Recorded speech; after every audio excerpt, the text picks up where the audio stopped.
Perkenalkan, nama saya Refli Arinata dari Fakultas Ilmu Komunikasi, Program Studi Ilmu Sosial, dengan NIM 0603252144. Di sini saya ingin menjelaskan materi Bahasa Indonesia, yaitu pengertian bahasa baku dan juga non-baku, ciri-ciri bahasa baku dan juga non-baku, contoh bahasa baku dan juga non-baku, dan juga itu fungsi bahasa baku dan juga non-baku.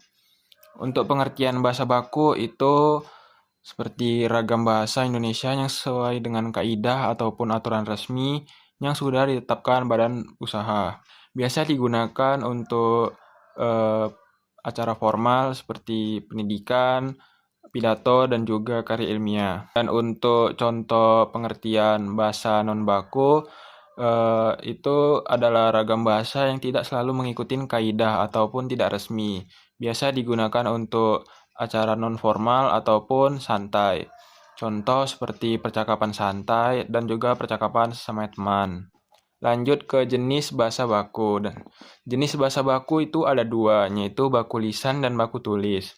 Untuk baku lisan biasanya dipakai di dalam rapat, pidato, dan juga berita TV. Dan untuk baku tulis itu biasanya dipakai dalam laporan, makalah, dan juga skripsi. Untuk jenis non-baku juga sama, yaitu ada dua juga. Untuk jenis non-baku lisan seperti percakapan santai atau gaul. Dan untuk non-tulis itu seperti komentar media sosial dan juga pesan singkat. Nah, untuk contoh bahasa baku itu seperti saya tidak bisa menghadiri rapat hari ini. Kalau untuk contoh bahasa non-baku seperti aku tidak bisa menghadiri rapat hari ini. Kira-kira seperti itu.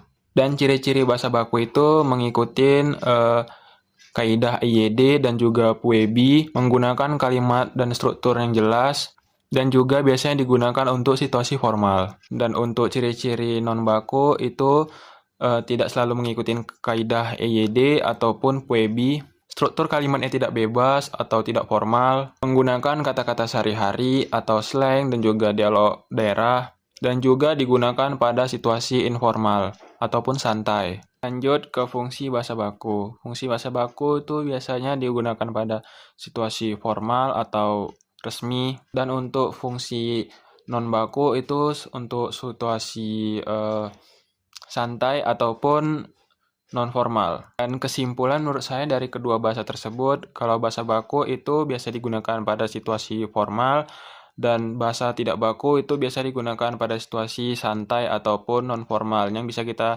gunakan setiap hari ataupun bahasa sehari-hari kepada teman. Sekian dari saya, apabila ada